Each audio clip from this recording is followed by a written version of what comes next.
어느 날 문득 혼자 있을 때 이런 생각이 든 적 없으신가요? 정말 신이 존재할까? 아니면 외롭고 불완전한 우리가 만들어낸 개념일 뿐일까? 사람들은 말합니다. 기도하면 마음이 편해진다고. 신의 뜻이 있다고. 모든 일이 다 이유가 있다고. 하지만 우리는 속으로 또 이렇게 되묻습니다. 그건 그냥 사람이 스스로를 위로하기 위해 만든 이야기 아닌가요? 신이 있다면 왜 세상에는 이렇게 많은 고통과 부조리가 존재할까요? 아이들이 병들고 전쟁이 끊이지 않고 착한 사람들이 이유 없이 상처받는 현실. 이 모든 걸 보고도 과연 신이 존재한다고 믿을 수 있을까요? 반대로 생각해 봅니다. 신이 없다면 이 우주에 어떻게 무에서 유가 생겼을까요? 우연히 모든 것이 만들어졌다고 말하는 게 오히려 더 비과학적인 건 아닐까요? 이 질문은 단순히 종교의 영역이 아닙니다. 우리가 존재의 의미를 묻고 삶을 살아가는 이유를 찾는 철학의 가장 본질적인 출발점입니다. 이 질문 앞에 평생을 던졌던 사람이 있습니다. 바로 13세기 중세 최고의 스콜라 철학자 토마스 아퀴나스 타머스 어과이너스. 그는 단순한 신앙인이 아니었습니다. 왜 인간은 신을 믿는가가 아니라 왜 신이 실제로 존재할 수밖에 없는가를 철저히 이성적으로 증명하려 했던 인물이었죠. 오늘 우리는 이 질문에 다시 마주하려 합니다. 신은 정말 존재하는가? 아니면 인간이 만들어낸 가장 오래된 환상일 뿐인가? 이제 그 해답을 찾아 토마스 아퀴나스의 사유 속으로 함께 들어가 봅시다. 아퀴나스가 제시한 5가지 신 존재 증명의 논리를 하나씩 살펴봅니다. 토마스 아퀴나스는 13세기 유럽에서 활동한 신학자이자 철학자입니다. 당시 유럽은 신 중심의 중세 사회였지만 이성에 대한 탐구가 시작되던 시점이기도 했죠. 아퀴나스는 이 신과 이성을 조화시키려는 큰 도전에 나섰습니다. 그는 말합니다. 신은 단지 믿음으로만 이해되는 존재가 아니다. 신은 이성으로도 존재가 증명될 수 있다. 그가 남긴 대표적인 철학적 시도는 바로 신 존재를 증명하는 5가지 논증, 흔히 아퀴나스의 5가지 길 파이브 웨이즈입니다. 첫째, 운동의 증명. 모든 사물은 움직입니다. 움직이는 것은 반드시 누군가에 의해 움직여졌어야 하죠. 그래서 최초로 움직이게 한 존재가 필요합니다. 그는 그것을 신이라 불렀습니다. 둘째, 인과의 증명. 모든 결과에는 원인이 있습니다. 세상 모든 사건에는 이유가 있죠. 그렇다면 이 모든 인과의 사슬 앞에 최초의 원인이 있어야 합니다. 그게 바로 신입니다. 셋째, 우연성과 필연성의 증명. 우리는 모두 있어도 되고 없어도 되는 존재입니다. 하지만 모든 것이 그런 우연한 존재라면 지금 이 순간 아무것도 존재하지 않아야 합니다. 그래서 반드시 스스로 존재하는 필연적인 존재, 즉 신이 필요하다고 주장했습니다. 넷째, 존재의 정도에 의한 증명. 우리는 세상을 보며 더 아름다운 것, 더 선한 것을 구분합니다. 이 비교가 가능하다는 건 절대적 기준이 있다는 뜻입니다. 그 절대적 선, 절대적 존재가 바로 신이라는 것이죠. 다섯째, 목적론적 증명. 자연 속의 무생물이나 동식물조차 일정한 목적과 방향을 향해 움직입니다. 스스로 의식이 없는 존재들이 질서 있게 움직인다는 건 그 목적을 부여한 존재, 즉 지성과 설계의 의지를 가진 존재, 신이 있어야 한다는 논리입니다. 이 5가지 논증은 단지 종교적 신앙이 아니라 이성적으로 왜 신이 있어야만 하는가를 설명하려는 철학적 도전이었습니다. 이제 질문은 이렇게 바뀝니다. 정말 그 논리들이 지금의 우리 삶에도 적용될 수 있을까? 현대 사회 속에서 우리는 신의 존재를 어떻게 느끼고 있는가? 이 철학적 논리가 오늘 우리의 삶과 어떻게 연결되는지를 이야기해 보겠습니다. 신의 존재를 묻는 오늘의 우리. 신의 존재는 단지 철학적 주제가 아니라 우리의 감정과 현실 속에서도 깊게 자리 잡고 있습니다. 예를 들어 우리가 큰 슬픔을 겪었을 때, 누군가를 잃었거나 부당한 일을 겪었을 때 우리는 문득 이런 생각을 하게 되죠. 왜 이런 일이 일어난 걸까? 이 모든 고통에 어떤 의미라도 있는 걸까? 이때 누군가는 신은 너를 시험하고 있는 거야 라고 말합니다. 또 누군가는 신은 없다. 세상은 그냥 냉정할 뿐이야 라고 말하죠. 우리는 이 사이에서 흔들립니다. 한편으로는 어떤 고통 속에서도 누군가 나를 알고 있다. 나의 슬픔이 헛되지 않다는 신념이 위로가 되기도 합니다. 반면 신의 존재를 믿지 않는 이들은 오히려 그 현실을 그저 있는 그대로 받아들이며 더 강해지기도 하죠. 하지만 아퀴나스는 이렇게 말합니다. 신은 우리 바깥에 있는 존재이면서도 동시에 우리 안에 있는 원리이다. 그 말은 곧 신이란 어떤 형상화된 신이 아니라 우리가 느끼는 존재의 이유, 사라지지 않는 선함, 내면 깊은 곳에서 울리는 진리의 목소리, 그 모든 것에 깃들어 있다는 뜻입니다. 그리고 바로 그 존재의 이유에 대한 탐구가 신의 존재를 향한 길이 될 수 있다는 것이죠. 신의 존재를 묻는 삶을 어떻게 살아갈까? 그렇다면 우리는 아퀴나스처럼 신의 존재에 대해 철학적으로 접근하면서 현실 속에서 어떤 실천을 할 수 있을까요? 여기서 중요한 건 신을 믿으라는 명령이 아닙니다. 오히려 신이 존재한다면 나는 어떻게 살아야 할까? 혹은 신이 존재하지 않더라도 나는 어떤 가치를 지킬 수 있을까? 를 묻는 삶의 태도입니다. 다음과 같은 실천을 제안해 볼 수 있습니다. 1. 내면의 질문을 외면하지 않기. 바쁜 삶 속에서도 문득 드는 철학적 질문들을 무시하지 마세요. 그 물음은 여러분의 존재를 더 단단하게 만들어줍니다. 2. 선의 근원을 바라보기. 우리가 선한 일을 할 때 왜 그걸 하는가? 그 이유를 계속 묻고 그 안에서 내면의 신성과 닿아보세요.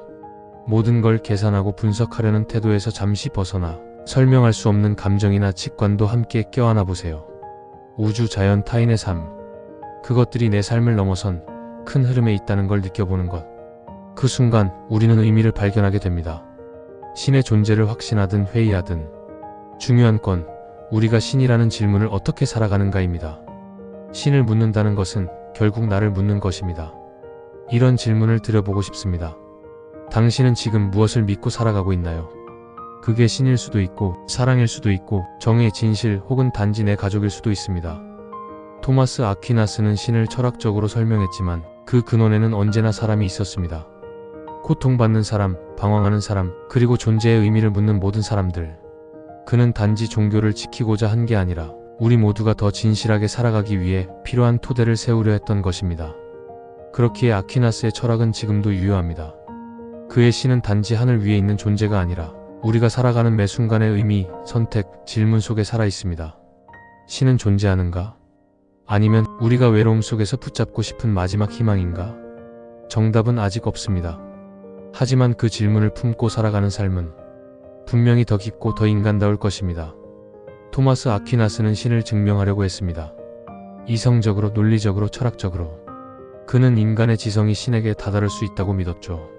하지만 우리가 묻고 싶은 건 이런 거죠.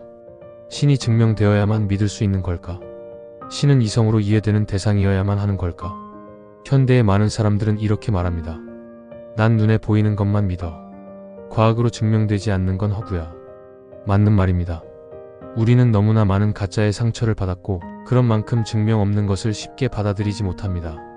하지만 반대로 생각해보면 정말 의미 있는 것일수록 증명되지 않아도 우리 삶에 깊게 영향을 주지 않나요? 사랑은 공식으로 설명되지 않습니다. 용기, 양심, 희생. 그 어떤 것도 물리 법칙으로는 계산되지 않죠. 신도 그럴 수 있습니다.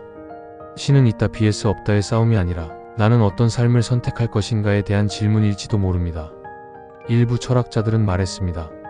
신은 인간이 만든 감옥이다. 신이 없을 때 인간은 진짜 자유로워진다. 대표적으로 니체는 신은 죽었다고 선언하며 인간이 스스로의 도덕과 가치를 만들어야 한다고 주장했죠. 이 말은 종교에 대한 도전이자 인간 스스로에게 던지는 책임의 요구였습니다. 하지만 신이 없어진 세상은 과연 더 자유롭기만 했을까요? 신이 없는 시대, 우리는 더 많이 비교하고 더 불안해하고 더 목적 없이 살아갑니다. 신이 주던 윤리와 의미의 틀은 사라졌고 우리는 거대한 혼돈 속에서 나는 왜 사는가? 를 다시 또 다시 묻게 됩니다. 토마스 아퀴나스는 그런 혼돈이 오기 전에 신의 존재를 의미의 중심으로 세우려 했습니다. 그가 말한 신은 인간을 억누르는 존재가 아니라 모든 존재가 향해 가는 궁극의 이유였습니다. 그렇다면 다시 묻습니다. 신이 없으면 우리는 더 자유로워질까? 아니면 우리는 의미를 잃고 더 외로워질까? 아퀴나스가 말한 신은 철학적이고 논리적인 신이었습니다. 존재의 근원이며 모든 사물의 목적이자 질서의 중심. 하지만 오늘날 우리가 말하는 신은 조금 다릅니다. 그 신은 더 인간적이고 감정적이며 때로는 모순적인 얼굴을 가졌죠. 시험에 합격하게 해주는 신, 복수해주는 신, 기도하면 소원 들어주는 신.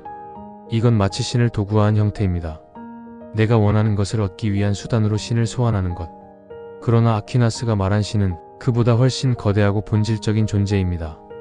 그는 신은 인간이 부르는 대상이 아니라 인간이 궁극적으로 향해야 할 목표라고 봤습니다.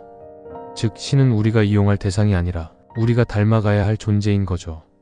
그렇다면 지금의 우리는 진짜 신을 믿고 있는 걸까요? 아니면 우리가 만든 편리한 신, 맞춤형 신을 믿고 있는 걸까요? 신이 존재하든 존재하지 않든 우리가 반드시 해야 할 질문이 하나 있습니다. 나는 왜 살아가는가?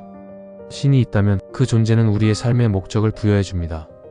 우리는 단지 생존하는 존재가 아니라 선과 진리를 향해 나아가는 존재가 되죠. 신이 없다면 우리는 스스로 그 의미를 만들어야 합니다. 그건 더 힘들고 더 외롭고 더 무거운 일이 될 수 있습니다. 하지만 그 어느 쪽이든 우리는 계속해서 질문해야 합니다. 무엇이 옳은가? 나는 어떻게 살아야 하는가? 죽음 이후에는 무엇이 남는가? 사랑은 왜 아름다운가? 토마스 아퀴나스의 철학은 신이 모든 해답을 가지고 있다는 말이 아닙니다. 우리가 질문을 멈추지 않을 때, 그 질문을 품고 살아갈 때 그 자체가 신을 향해 가는 길이라는 뜻이죠. 마지막으로 신은 우리 바깥에만 있는 게 아닙니다. 토마스 아퀴나스는 말합니다. 신은 인간 안에 존재하는 이성, 양심, 사랑, 그 모든 선한 것의 근원이다. 즉, 신은 당신이 슬픔 속에서도 누군가를 위로할 때, 신은 당신이 아무도 보지 않아도 선한 선택을 할 때, 신은 당신이 진리를 향해 한 걸음 더 나아갈 때, 그 안에서 조용히 살아 숨쉬고 있는 겁니다. 그렇기에 신은 증명되어야만 존재하는 게 아니라 살아내야만 드러나는 존재일지도 모릅니다. 여러분은 지금 어떤 신을 품고 있나요? 그 신은 종교적 이름을 가진 신일 수도 있고, 자신의 양심일 수도 있고, 누군가를 위한 책임일 수도 있습니다. 중요한 건 그 신이 당신을 더 인간답게 만들고 있는가? 그 신이 당신을 지키고 또 당신이 지켜주고 싶은 존재인가? 그렇다면 신은 이미 여러분 안에 존재하고 있는 것입니다. 이제 여러분께 마지막 질문을 드립니다. 신이 없다는 증거보다 신이 있다는 삶이 더 아름답다면 당신은 어떤 쪽을 선택하시겠습니까? 오늘 그 질문을 하루 종일 마음속에 품고 걸어가 보세요. 답은 없어도 그 질문이 당신의 삶을 더 깊게 만들 것입니다. 고맙습니다.